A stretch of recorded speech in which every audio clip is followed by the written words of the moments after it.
if there's a sock in here. Okay.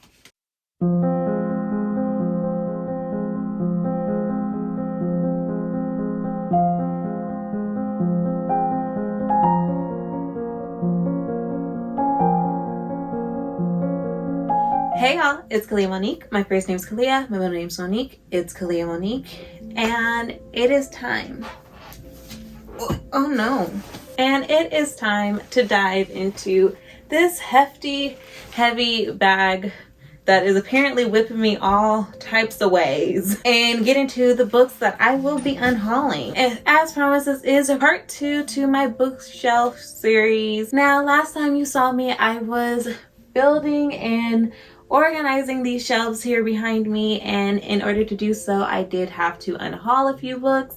And I thought it was a few. I honestly was feeling bad that it was so few books, but that was heavy. That's heavy. And I'm pretty sure I'm pretty sure I ripped the bag. I think I tore a little bit of the handle. No more books can fit in this bag, but let's go ahead and get into it. One thing I learned for sure, I am deeply attached to my book, but it is time to unhaul them. I have a few books that I've read and just don't feel like owning anymore. I think it is time for these great stories to meet their new home, and it is time for them to move on. And then some books I haven't read yet, but I just don't think that I will read them. And again, it is best for these books to be on a shelf of a person that will actually read them, and hopefully love them. So with no further ado, let's get into these books and my reasons why I am unhauling them. First and foremost, we have the Illumicrate. I've had it for a while. It might be an Owlcrate, but I feel like it's Illumicrate. Doesn't really matter, but I think this is an Illumicrate edition. Ooh, that did remind me though. This is the Illumicrate edition of The Devil Makes Three by Tori Bovolino. I believe this was a part of one of my Illumicrate unboxings attached to a vlog, and I was excited by the concept of the book, but honestly, I'm excited by the concept of a lot of books this first time I find out what they're about and then never pick them up. That being said, I feel like this stunning edition, this beautiful book in and of itself, deserves to be on the shelf of someone who will actually read it and pick it up. But literally saying that, I'm like, oh, but I want to give it a shot. Don't come for me if any of these books end up back on my shelf. This is my attempt to be decisive. This is about two kids. They're in high school, get into the school library, get into some old books, and in between the pages of one of the old books is the devil. And they let him loose. And before he can kill anybody, they must team up to stop this evil.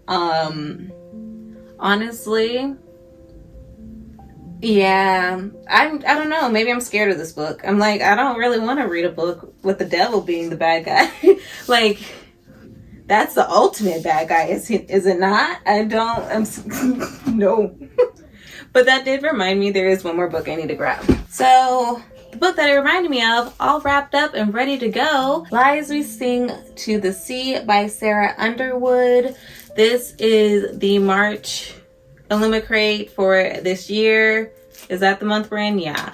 This is the March Illumicrate for this year. What I've heard of it is basically just that the author hasn't read the Iliad, which you do use this, but what I saw was it kind of being said in a braggy way. I didn't even read the book, but the concept of the story I wanted to write about. And I was like, the concept of that story has already been written about. But yeah, that was bad press. It was real bad. Your PR team did not coach you well, sis. I don't know why you thought it was a good thing to say. I don't know why. There's just so much Greek mythology out there written by folks who have actually read the stories they are based on, or at the very least haven't just flat out admitted in a more boisterous way that they haven't read them. They were smart enough to not say that. So I'm gonna go ahead and read those stories. It's a very pretty book to anyone that doesn't care that the author hasn't read the Iliad and then decided to write a book based on it. Is that even possible? But anyways, for anyone who doesn't care, the book looks pretty. I haven't looked at it but beyond this. I mean, it has stenciled edges. Maybe I'll take it out the wrapper, maybe I won't. I don't know. I don't care. The author didn't care enough to read the source material, and I don't care enough to read this. So it is pretty though, for whoever gets a hold of this. This kind of hurts my heart. This does kind of hurt my heart. That is Lost in the Neverwoods by Aiden Thomas. I actually really enjoyed this book. I had read it right after Cemetery Boys, I believe. And honestly, the stories are kind of similar. I mean, the plots are very similar. It just has a different main character, different edge to them, you know? And yeah, it was like, keep Cemetery Boys or keep Lost in the Neverwoods. I don't really see the need to keep both. Although when we did read it for a Citadel book club pick, I was really rooting for this when others didn't quite see my side. I am still rooting for this book. It's still a great book. I just think that someone else will love it just as much as I did, and they can have it. I've gotten my chance to love this book, and now it's someone else's. I think I gave it like 4 stars or 5, maybe. I love you. I'm sorry. Speaking of books that are so hard to say goodbye to, we have The Hate You Give by Angie Thomas. Again, I really enjoyed this story. I just loved Concrete Rose so much more. This is still such a great book, and I loved it while I was reading it. But honestly, I'm not reading that much YA at the moment. By the moment, I mean it's been a while. And I think that this will be an amazing story for a young girl or boy. The Hate You Give follows Star, who witnessed her best friend being murdered by the police, and the events that follow after that as she learns to heal and deals with the trauma of that event. As Star also attends a predominantly white school, she also deals and tackles with a lot of identity questions and understanding the girl and the woman that she wants to grow into being. When it comes to like advocacy, do I want to be the safe Black girl, and what does it mean? Why can't my two worlds mesh? Why have I made them be so separate? There is the Star that is in her neighborhood, which is surrounded by like Black folks, and then there is the Star that goes to this predominantly white school. So how can these two stars mesh in a way that can make the one true Star happy, you know? It was a great book. Next up, I have This Poison Heart by Kaylin Barron. Her aunt passes away, leaves her this estate in New York where Bree is surrounded by plants and flowers and finds out that she has power of her own. It's called The Poison Heart, so it's giving me very like apothecary-esque feels. She looks so good on the cover, but unfortunately, kind of in the same realm of The Hate You Give. I'm just not in a YA mood. And for my YA books, I do kind of just want to give them to homes where they can be appreciated and loved more than I can give it. Because yeah, I don't know. I'm just not vibing with YA the way I wish I was. And I rather this go to, in my head, like a younger Kalia, so like a younger Black girl who would really love and enjoy this story. So hopefully you make your way there. I'm going to put my own powers into like manifesting that, okay? Next up, I have 2 books I never thought I'd be saying goodbye to, but that is Children of Blood and Bone and Children of Virtue and Vengeance by Tomi Adeyemi. I love this book. This book was my favorite book for a very long time, and it left an absolute lasting impression. I think I read this, I want to say freshman year of undergrad, maybe senior year of high school. It was just like right before my slump, or maybe even like right in the middle of it. And in a time that I wasn't reading a lot, I read this book and absolutely fell in love. And then I read the second book and I liked it. I liked it more when I thought a third book was coming and could not wait for the third book to come out. And yet, do y'all see a third book? Because I don't. In this book, my favorite character lost their ever-loving mind. And I felt like, okay, that makes me very sad. And I want justice for this character. But maybe the third book will explain it. Maybe the third book will give us a reason as to why they lost their damn minds. And maybe the third book will give them justice for what has happened. There's no third book. I don't think that there will ever be a third book. And if there is a third book, I will read it. But if it is a duology, no baby. Basically, I have another edition of Children of Blood and Bone. They did, like, the Barnes and Noble editions of them did them in like the sects or like the sectors of this world. So I have the Reaper edition because one of the main characters is a Reaper, and there is this existing government body that wants to kill everyone who can actually hone that power, and definitely wants to control them and enslave them in a way. And one of our main characters is the daughter of that governing official. They're kind of like a king. She gets in contact, or she meets the other main character who is a Reaper, as I stated, and they kind of end up on a journey of their own along with both of their brothers. And I really love this story. This story was a response to the violence against Black children by the police.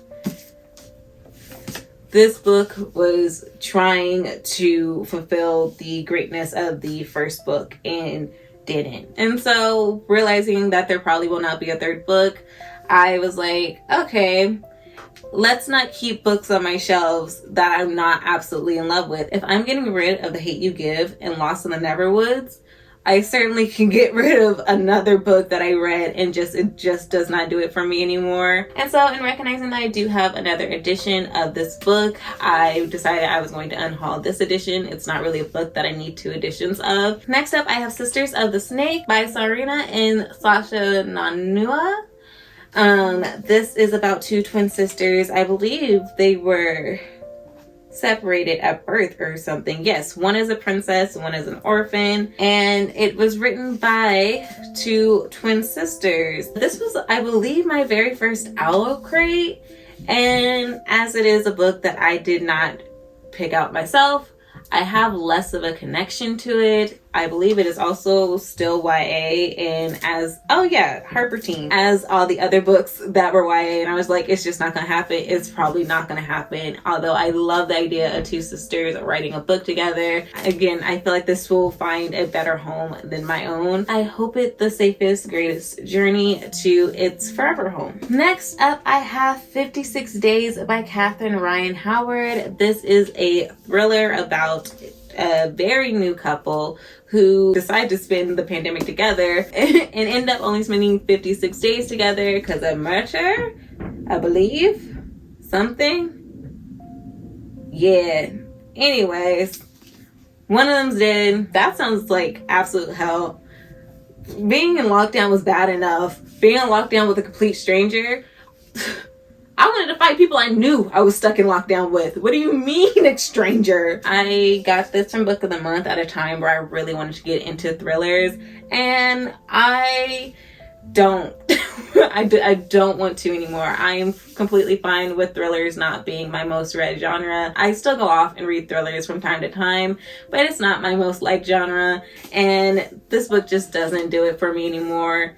Fun fact, I guess I don't want to read about the pandemic. It's too fresh. This is too fresh, everyone. Next up, I got 2 comics. Fun, and that is The Sex Criminals Volumes 1 and 2 by Patrick Fraction and Chip Zdarsky. Did I get it? I was originally interested in this just by the concept of 2 people, when they have sex, they have the big O, they stop time and commit crimes when they do. Like, that seems so interesting. And then in the first volume, the main woman character. She decides to do the crimes to save a library, which, yes, hello reader, I'm for it. If you could stop time, wouldn't you do a little crime? Or not like crime, but like something you couldn't do if time was going, right? I'd probably read. Nah, I'd do something I knew for a fact I couldn't get caught. Like I said, it's two people that decide to do crimes because they can stop time when they both simultaneously have the big O. Shout out to them for being able to guarantee that experience for themselves. And I'm not talking about stopping time, but I found the first volume interesting in a way. Didn't have enough crime for my liking, but you know, beggars can't be choosers. And then volume 2 happened, and it was more centered around the male main character, and he's just weird. He's just weird. He literally, like, I believe he stops crime just to shit on his boss's desk, which, like, oh no, to her plant. Point is, he literally stops time to do dumb things, which, like, yeah, okay, if you have a crappy boss, get back at them when you stop time, but pooping in a plant, what the plant do? The plant ain't do nothing. That is a living thing. Yeah, he wasn't interesting at all. Like, he was just weird. While reading this volume, I was like, if I met this man in real life, I would do everything in my power to get the furthest I possibly could away from him. He's weird. And I like weird people. Like, you could be weird. I'm weird sometimes. But, like, not this type of, like, it's an uncomfortable. That's the one. That's the type of weird he is. It's the weirdness that makes me uncomfortable. Again, we're gonna come back to the fact that he shits in a plant. He uses his powers to stop time when he has the big O. So, to masturbate at work, and in his boss's plant. Oh. This is harassment. Where is HR, right? Like, this is some type of harassment, right? HR needs to be called. I'm just supposed to be fine with the fact that HR ain't being called? I think not. Somebody come lock this white man up. Next up, a book that's hard to say goodbye to as well, but mainly because it's pretty. I don't want to say goodbye to it because it's pretty, but it's time to say goodbye. Dune by, what the hell? Something done fell on me. Fun fact, a long time ago. I got a new scrub for in the shower, and I didn't realize when I bought it, but they're loose. Like, the scrub is a very loose scrub. It's basically just sugar. I mean, it's not sugar, but it has a sugar feel to it. And it fell on this bag and another one. The other bag was trash anyway, so I just threw it away. I didn't even think I realized it fell in this bag until I picked up this book, and it just shot freaking scrub in my titty. It's all over my pants now. Oh no. I mean, my pants was a better place. I'm sure there's still some in there. We're almost done. Cool. Oh my god. Do you see? It's on the corner. I didn't realize this before. Why was this the only book well, there's 2 more at the bottom. Oh, I actually see it piled up at the bottom of the bag. There's definitely still scrub in my cleavage. Anyways, like I said, Dune by Frank Herbert. It's so pretty. It is so pretty. It's so pretty. It is. It's orange, which was my favorite color. Yeah, Dune gotta go. I liked the book. I did like it. Also, the audiobook for it, fantastic. I absolutely love the audiobook for it. I would just purchase the audiobook if I want to listen to it, or if I want to read it again. I think I gave it like a 3.5. Like, it's good. This is a good book, but it's pretty average to me. I can see how other books have drawn from it. I appreciate the story. It's a great story. It's just the writing isn't quite cutting it. That's it. The writing isn't quite connecting with me. But while reading with the auditory experience that you get with the audiobook was easier for me to understand the story. That auditory experience was better for me than the actual writing elements of the book, it's not for me. And if I am not absolutely in love with this book, I know that there is plenty of people out there that will be. And this beautiful edition of it, get it, baby. This stunning of an edition deserves to be on the shelves of somebody who absolutely adored this book, and that just is not me. Next up, the only book in this unhaul that I actually did not like. I DNF'd this book. I don't like this book. To this book. Maybe somebody else will love it, and I hope that whoever gets their hand on it does end up loving it. But that is A Million Kisses in Your Lifetime by Monica Murphy. Not to spoil or anything, but there is a scene in which a sucker, a lollipop, I don't even remember, you get it, a sucker, I don't want to call it a lollipop. Anyways, it gets shoved up her business, and if that's not a yeast infection, I don't know what is. I wish I could tell you that is the time I stopped reading this book. But by that time, I was so far that I was like, I might as well finish. And then another scene happened, and I was like, this should be the end of this book. And it wasn't. There was still like 100. I think I had DNF'd at less than 100 pages to go. But that less than 100 pages were things that happened after another event had happened that I feel like should have closed the book. Like, the popo are here. The party is over. Let's go. A Million Kisses about like a good girl, very sweet, very archetype of good girl, and a very much archetype of a bad boy. At this wealthy school, she's innocent, he's bad. They not meet because he's like obsessed with her. I really came into this book just wanting a good girl meets bad boy cliche moment, and instead I got Arya and Fitz, a sucker in the hoo-ha, and 100 pages after all of that was resolved. Like, sis got grounded, and I was like, how is this book not over with yet? So I don't know what happens after that. I mean, I do. I mean, I'm pretty sure I know what happens after that, but whatever. I got enough. Next up, I have A Winter's Promise by who? Oh, by Christelle Davos. I haven't read this. I have no clue what it is about. I still would like to read it at some point because I really like this cover. I don't know why, but I do. I do really like this cover. Thing is, this book has gone through it. This book has gone through it way before it ever met me. And I'm just so sick of it being on my shelves. It's just every time I look at it, I remember opening my package and seeing how messed up it is. Like, the corners are bent. Every time I look at this book, I get upset because I think I paid too much for it to get to me in the condition that it came to me in. Granted, it did come from like a seller in the UK, I think. And always, for some reason, there's always like a slit or something down the back, God willing, of a book that I get from the UK, unless it's one of my special editions. But that's no excuse. Like, this is bad. Look at that. I did not do that. It did that to itself.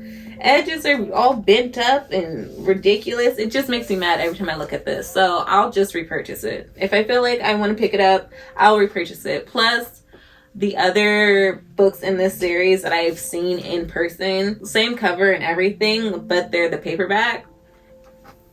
So I get this in the paperback then? I don't know. If I decide to read this, I would just get the paperback edition of this book.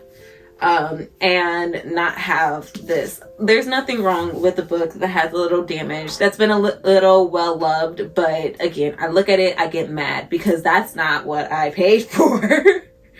And yeah, it brings sad memories just looking at the book, and I haven't read it because every time I pick it up, I swear it rips a little bit more, and I just, this book deserves so much better than whatever happened before it got to me. But yeah, it just makes me angry when I look at it. And that is all. We done, baby. That's it. That's all, folks.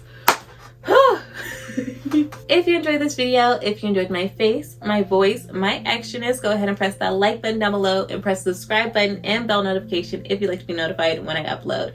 If you'd like to stay connected with me, as I would love to stay connected with you, I of course will have all my social medias linked down below as well. If you'd like to support this channel further, I of course have my Amazon wish list linked down below as well. If you would like to comment down below and don't know what to comment, because I don't have a question of the day today, but you can go ahead and leave like a bone emoji. There's the bone emoji, right? If not, the skull's fine.